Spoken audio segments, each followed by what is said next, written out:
Welcome to the Ed Leaders Edge podcast, where we interview innovators and thought leaders in the field of education who are helping students thrive. I'm your host, Ed Madison. I'm a professor and researcher at the University of Oregon, an educational consultant, and serve as executive director of the Journalistic Learning Initiative, a nonprofit organization that empowers elementary, middle, and high school students to discover their voice, improve academic outcomes, and become self-directed learners through project-based storytelling. Welcome to our program. Welcome back to the podcast.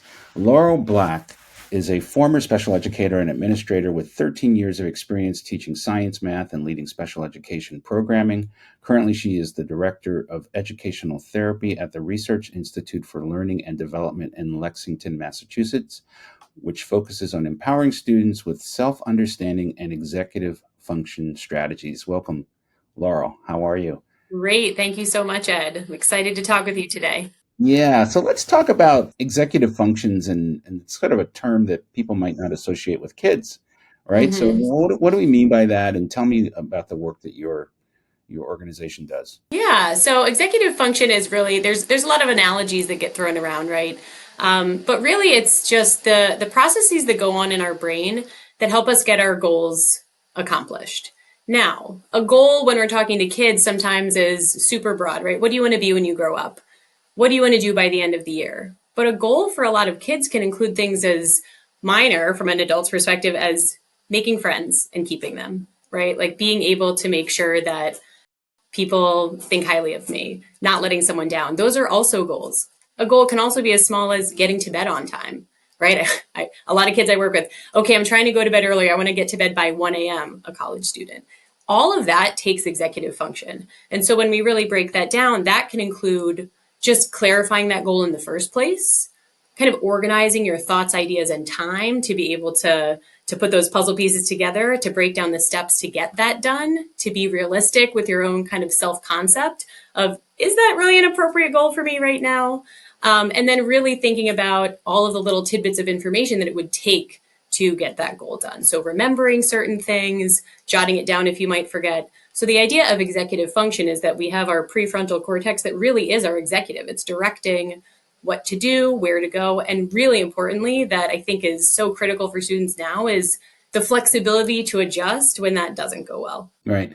Now, is it accurate to say that boys generally are a little later at developing these skills than girls? And I mean, I think I read that somewhere, but is that accurate or? Yeah. And I think what we've always heard kind of broadly in the field is just that boys kind of mature later than girls, whether that's we're talking physically or, cognitively. So these skills, we see a huge jump in them around age 2. And then they slowly develop and they really spike up again during adolescence. So when we're talking about ages, another interesting kind of fact for some of your listeners, especially if they're overseeing teachers or people who are new to the field, adolescence, that development of maturing really doesn't end on average until age 25. And so when you're talking about someone like me with ADHD, I didn't really figure out a lot of these processes for myself until my late 20s, right? The things that were actually going to hold me accountable. So when we talk about gender, I do think it relates to this idea that boys just mature later. But when you really break down what we mean by mature, a lot of that is executive function. So Now, yes. are we seeing more incidences of ADHD, or was it maybe previously undiagnosed? So that's a great question. And of course, it's hard to know from research, right? Just like self-reports are always wrong, it really is a social, kind of a socially dynamic thing that, a lot of what we talk about with executive function is also your own self-understanding. And so we only really understand ourselves in comparison with others. So the more kids get diagnosed with ADHD, the more we see parents getting diagnosed with ADHD. I work with adults and kids and a lot of adults say, well, I took my child in to get diagnosed with ADHD and it turns out I have it too. So I think the more we hear people talk about it, just like with a lot of other mental health trends we're seeing where are rates of anxiety going up, are rates of depression going up, or is it just that it's so much more in our kind of common vernacular now that people are just more aware of it? So I do not have the answer to that, but I definitely think we figure out who we are kind of in comparison with others. And there's just more information now. So I wouldn't say ADHD has gone up in the population. Right. I definitely think the diagnosis rate has gone up. Right. And for those who may not know the acronym, we're talking about attention deficit disorder. And so, Hmm. I have to ask because we're reading so much about just smartphone usage and social media and Hmm. everything else. Is that sort of constant switching between different tasks helping or hurting? I'm going to gather that it's probably hurting in terms of our ability to focus in space and have attention emphasized on one thing.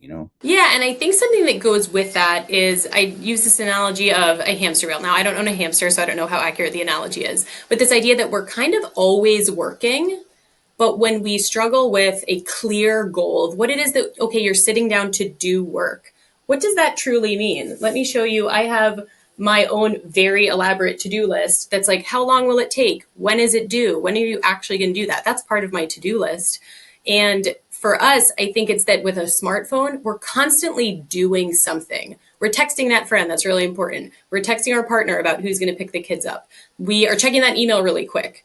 But really, a lot of the research is that in order to get deep, meaningful work done that's motivating, right, that's purposeful and meaningful, that helps us affirm that identity that we're worthwhile, valuable people, that's what's starting to get shattered. Because yes, that text was important. Yes, that email was important. Yes, kind of checking the weather was important, but not all at the same time.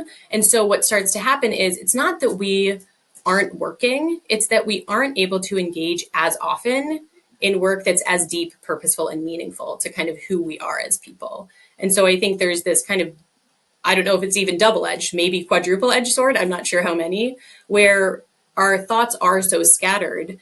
And with that, we aren't able to do work that feels like it's driving who we are as people. And so I think Right. the other thing that I've even noticed in myself is just that impulse of, I feel like I should be purposeful right now. I feel like I should be productive right now. Where even when I'm taking a nice stroll outside after I leave the grocery store, I have a 5 minute walk home. I reach for my phone and I think, what for what? What do I need to be productive about right now? Right. Taking a break is going to help me be productive later. Just being in nature for 5 minutes is going to help me be productive later. So I think that the piece of attention that goes with smartphone use is that dopamine hit of, well, someone texted me and I feel good for being able to respond to them. Someone emailed me and it's giving me this pressure that, okay, I can expect something of myself later. So it's Yeah. definitely changed the way that we think and operate, and I think our deeper motivation. Let's step away from our conversation for a moment for me to tell you about the Journalistic Learning Initiative's innovative educational tools and services. If you're looking to make the best decision for your teaching staff and students about AI adoption, improving student engagement, strengthening writing skills, promoting social media mindfulness, or enhancing college and career readiness, please take a moment to visit our website at journalisticlearning.org. Our team of University of Oregon researchers offer customized AI tools, instructional materials, professional development, and consulting. Research confirms that students with journalistic learning experience outperform their peers on numerous key indicators for college and career readiness. At the heart of our work is empowering learners to become effective communicators. If you think about it, effective communication is critical in every human interaction, whether it's writing an essay for a grade or being interviewed to secure employment. Since 2015, JLI has benefited nearly 20,000 students and served schools in 15 states and the District of Columbia. I invite you to schedule an appointment to explore how JLI can improve your students' learning outcomes. Now back to our program. So give me a better sense of how you work with young people on these strategies. Is it pretty much one-on-one? Are they workshops or, how does it work? Yeah, I think it's really across settings. So my background was in public school special education for many years, and something that is kind of important there is I worked with a lot of students with either a 504 plan or an IEP. And within an IEP, right, that's a plan for students who need specially designed instruction, where they might be able to participate like fully in the general ed curriculum, but they also need additional lessons in another skill set. And probably half of the students I worked with, for any disability they had, whether it was a communication impairment or struggling to read or a math disability or ADHD, they also had an executive function goal. But not many teachers know how to teach that. that's really hard. Like no one taught you or me a strategy for how to sort and prioritize a to-do list. Someone might have modeled it. I'm sure we heard a lot of suggestions from grown-ups, right? We may have gotten yelled at, right? Like, come on, I can't believe you're still doing this. But no one taught us how to do that. And so our work here, we have a couple avenues that we really train these skills in kids. It's all based in a foundation of metacognition, this idea of self-understanding. You have to know what you're going to struggle with. You have to know what's going to fly by for you. You also have to know, and this is where we start teaching lessons on this, is if something is new for you, it's going to be hard for you to estimate how long it takes, right? How long would it take you to say the alphabet backwards? Honestly, I don't know. Now that's we actually have an activity for that with kids where it starts out very silly. Like how long would it take you to touch your toes 10 times? Like actually touch them and then stand back up, right? 20 times. Count backwards from 100.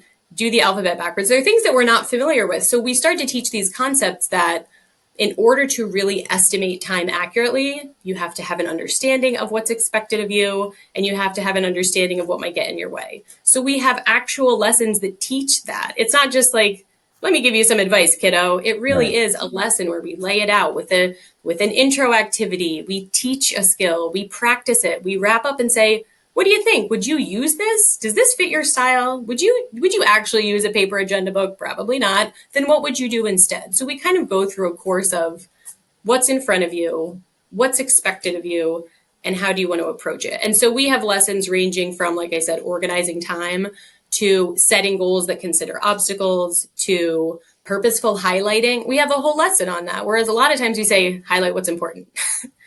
How are we supposed to determine? And that is also executive function, right? Seeing both the forest and the trees of a text, or the forest and the trees of a social problem, the forest and the trees of a new relationship that's emerging in high school, right? So we have lessons that really break down a lot of those skills and first acknowledge them, that they are kind of tricky, but also strategies for how to approach them. Yeah, and I would gather that without the knowledge that these are skills that can be developed, a lot of young people and parents are probably prone to believe that something's fundamentally wrong, and Yes. not that it's something that can be addressed and that there are particular skills that they can. So tell me a little bit more about the legacy of your organization and the founder and all the great work you've done over all these years.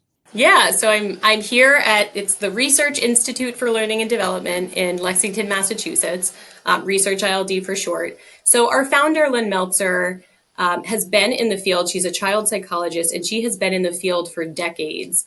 And she was a professor of child psychology at Tufts University here in Massachusetts.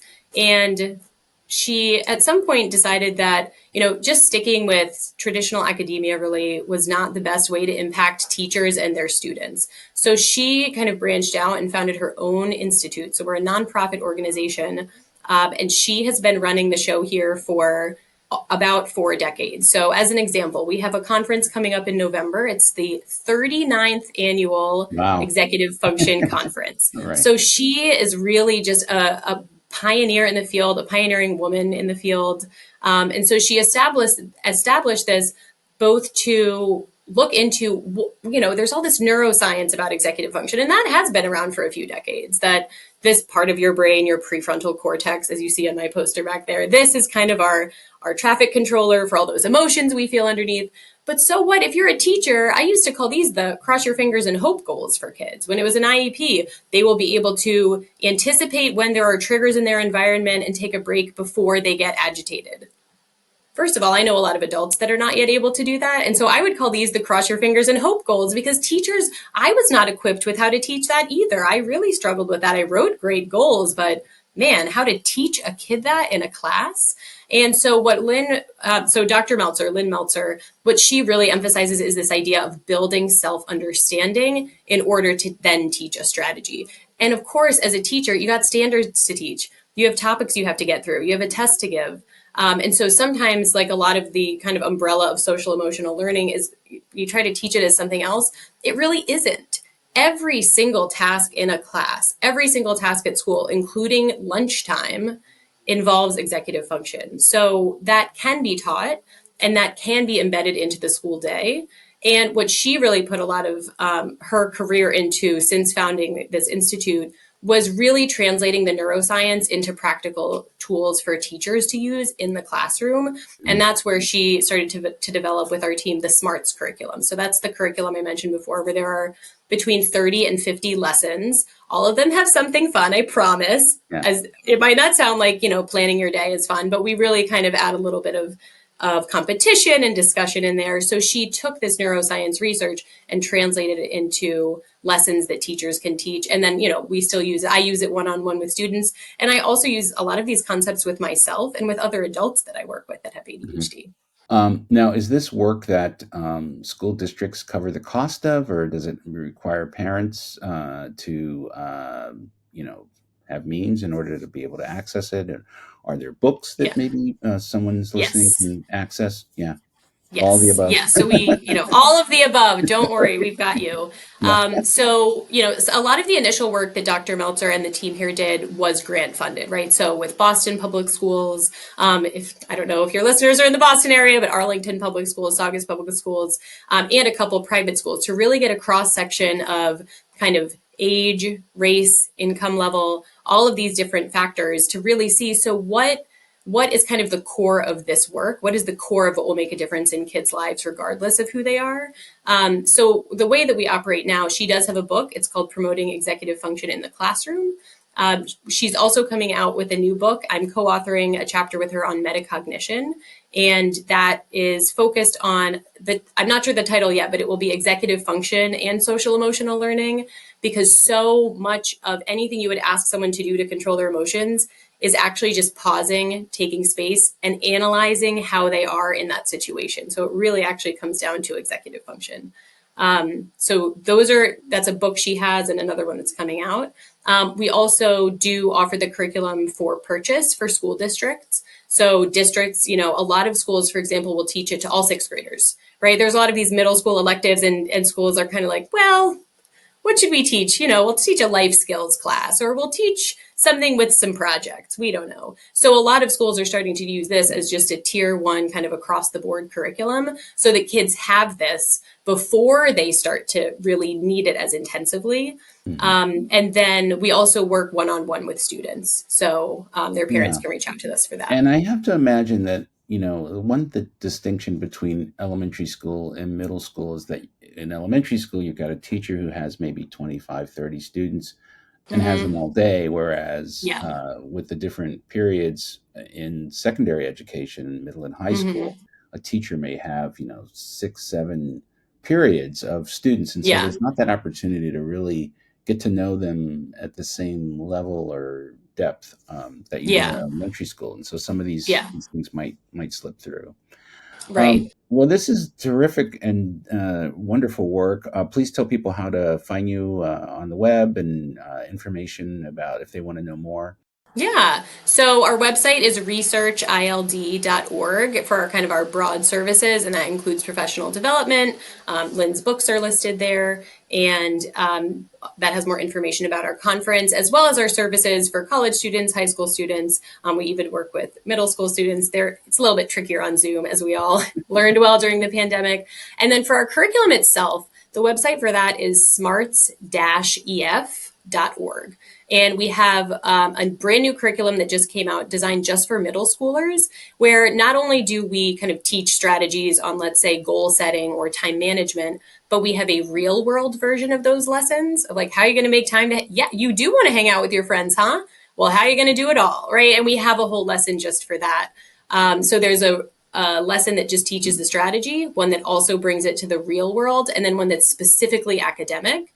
And we are piloting 2 new programs for both elementary and high school students at the same level. We also currently do offer a curriculum for kind of all grade levels, K to 12. We just have these newer versions coming out for high school and elementary school as well. So smarts-ef.org is where you can find out more about that. Terrific. Laurel Black, thank you so much. Thanks, Ed. The Ed Leader's Edge podcast is produced by the Journalistic Learning Initiative. Please check out our latest books, Language Arts in Action from W.W. Norton Publishing, and Raising Empowered Learners from Rauman and Littlefield. For more information about our work, please visit journalisticlearning.org or edleaderedge.org. Thanks for listening.